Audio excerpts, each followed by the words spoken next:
What's going on, everybody? Sigourney Jackson here with another episode of Who Politics. Appreciate you guys for watching. If you haven't already, hit the like, subscribe, and the notification bell to stay up to date on everything that is Who Politics. We are back with another political weekend video. This one's going to be really quick. This is for my Juco guys. Lately, I've been getting so many DMs about Juco. I've been getting comments, you know, for just what are some of the things that you have to do? How do I get in contact with a coach? How do I talk to my coach? All of these things, and I'm going to be breaking those things down within the coming days. But this right here is something very specific that a particular player had asked me about that I feel really inclined to talk about today. And what it is the secret. The secret to finessing junior college basketball, and so that you are a Division I basketball qualifier.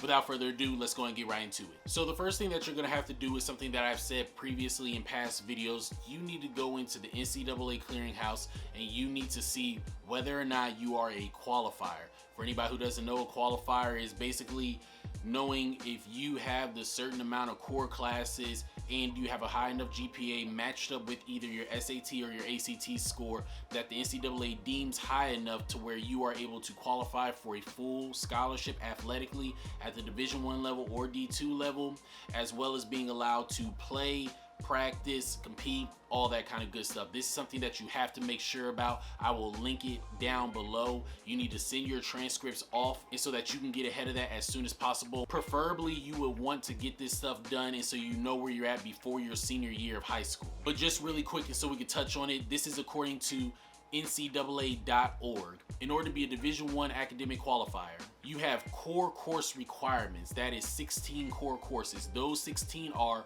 4 years of English, which you would take most likely freshman through your senior year of high school. You're going to have 3 maths that you have to take, so Algebra 1 or higher. You're going to have natural physical science, including 1 year of lab if offered. You're going to have 2 years of that. You're going to have 1 year of additional English, math, or natural/physical science.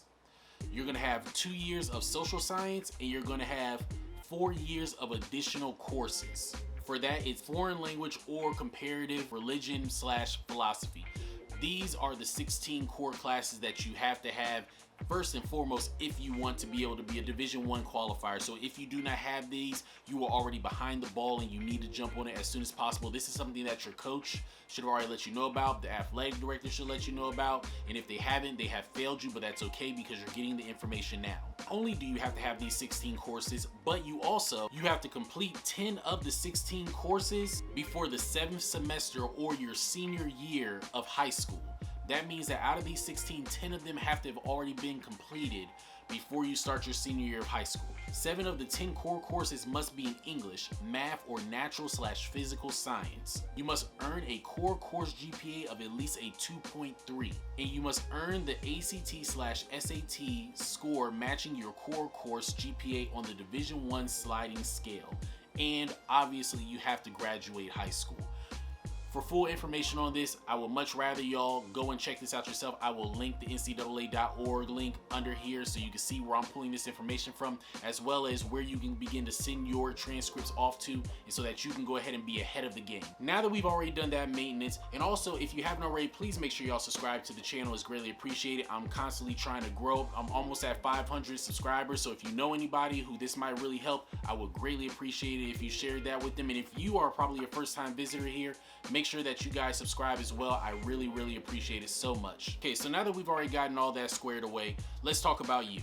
Most likely, if you're going to junior college, it's one of two things. Either you were under-recruited when you came out of high school, which happens to everybody, it happened to me, or you're somebody who had a not-so-good GPA or wasn't necessarily that great in the classroom, which was also me. So we're going to go the route of as if you are not a full qualifier. If you are a full qualifier, then you have a totally different situation going on, and I'll probably touch on that in another video.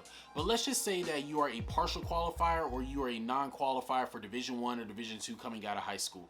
I always talk about it. If we shoot high, then we'll clear everything. So I'm going to give the qualifications needed in order for you to be a Division I basketball player coming out of Juco, because most likely you're somebody who wants to go Division I out of Juco. And if you qualify for D1, D1, you will qualify for D2. It's common sense. So in order for you to go D1 from a junior college when you are a non-qualifier is you have to graduate with your associate's degree and you have to have at least a 2.5 GPA. Not only that, but you have to have at least 48 transferable credits that will lead from your junior college into whatever Division I program that you are looking to enter into. This is the key. Hear that again. 48 transferable credits that will go into whatever institution that you are looking to enroll in. That is very important. There are a lot of people who will graduate and don't have the credits. There are a lot of people who have 48 transferable credits but they don't graduate. I'm going to give you the information of how you can bypass all of that, and the way that you do it is you take all general studies classes. Yes, I said it, I will say it again. Not only should you take all general studies classes, get your associate's degree in general studies.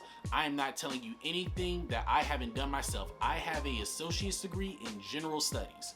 And a lot of people will probably look at you, your parents might look at you and say, what are you doing? That degree isn't gonna do anything. And they're absolutely right. An associate's degree in general studies is not gonna do nothing for you. Let me be clear in that. But this is the kicker. It doesn't matter what four-year school you go to. It doesn't matter what your major is. You are going to have to take your general studies courses before you are able to start your four-year program. So if you want to be a marine biologist, even the marine biologists in their first 2 years of college have to take the general studies classes. They have to take freshman seminar, they have to take their sciences, they have to take their readings, their writing, literature, whatever it is they're doing, they have to take it. So if you go into a community college, you try to take your marine biology, I don't know why I'm using that as an example, but you get what I'm saying. If you go in and try to take your marine biology classes while you're in your Juco, right? And then let's say Xavier University pops up and they say, Chuck, we want to give you an offer. We want you to come here, play for us. We really like your game. We think you're the best thing since sliced bread. And then when they say, all right, what do you plan on majoring in? And you say, I want to be a marine biologist. They're going to look at your transcripts and they're going to say, oh, well, we don't have a marine biologist program here. Or even worse, they might say, we do, but the classes that you took don't transfer to anything here.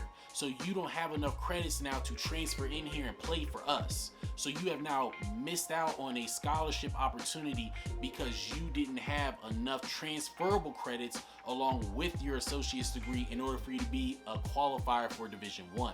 The way you bypass it, like I said before, is if you get your general studies courses first, you can transfer to any college in the world. Do you understand that? You can transfer to anywhere because all schools take general studies. All majors are going to require general studies courses before you can get into your core courses. So you are going to get into whatever school you want. All your credits are going to transfer and you're going to still be on track to graduate within 4 years. And if it's your first time in college, you're going to be taking easy classes. You're going to be taking freshman seminar. You're going to be taking theater classes. You're going to be taking geography classes. So you have a better chance of getting acclimated with college, pass easy classes, get A's early, and so that way you can have a higher GPA so it's easier for you to get into other schools. Does that make sense? I hope I'm making sense. I know I could be rambling, but this is the biggest finesse that all junior college basketball players have to know about. Screw getting degrees outside of general studies. Unless you know for a fact that I already know what school I'm going to, I already know what program they have already offered me, and I'm gonna be building my transcripts based on that. Unless you're doing that, you need to listen to what I'm telling you. General studies. General studies is gonna transfer everything. All 61 of your credits. You need 48 in order to be a qualifier. But in order to graduate, you're going to end up getting somewhere around 61 to 63 credits. All 63 of those are going to graduate. And then on top of that, you're going to come into whatever school you're going into, and you're going to be taking summer courses, so you might actually be on track to graduate before you even start your senior year. And here's one last thing, and I've said it before and I'll say it again, and then we're going to wrap it up. Make sure that you are taking a minimum of 5 classes. Do not take more than 3 classes if you are getting ready to come into college and you're going into the summer program. What I mean by that is, let's say it's the year 2021 right now. Fall is coming around. If you are going to a Juco in the fall and you say, I want to take some summer classes to get ahead, do not take more than 3, because if you take 4, that makes you a full-time student. And what that means is your Division I academic clock will begin there, which means that you will have less time to get your credits, and so you can be a qualifier. You get 5 worldly years, like year 2021, 22, 23, 24, 25. You get 5 worldly years to play 4 years of Division I. You get 5 years. Your clock begins as soon as you take your first full-time semester. So why would you take a full-time semester in the summer when school isn't officially going on and basketball isn't officially going on? By the time you finish your freshman year of Juco, you're gonna already have 3 semesters, a year and a half done with school. Does that make sense? I know I keep asking, it's very confusing, but trust me on what I'm telling you. What you wanna do is you wanna take 3 classes in the summer, because that'll put you right at 9. You won't be full-time. Take those 3 classes. That way, when you come into the fall semester, you sign up for 5 classes. So that way, if you drop 1 class, you're still down to 4 classes. And if you happen to fail a class where you only have 9 transferable credits into that next semester, you can still pull from the 9 that you already took in the summer. So now you have 18 going into the spring. So you're still a qualifier. You still have room to fail. We don't recommend that, but you have room to fail a class or drop a class, and you'll still be on track to graduate within your 2 years of junior college basketball. So let's just make sure we recap. 61 credits, graduate, associate's degree, general studies. All classes are going to transfer over. It's going to be easy for you. When you start going to Juco, take 3 classes in the summer.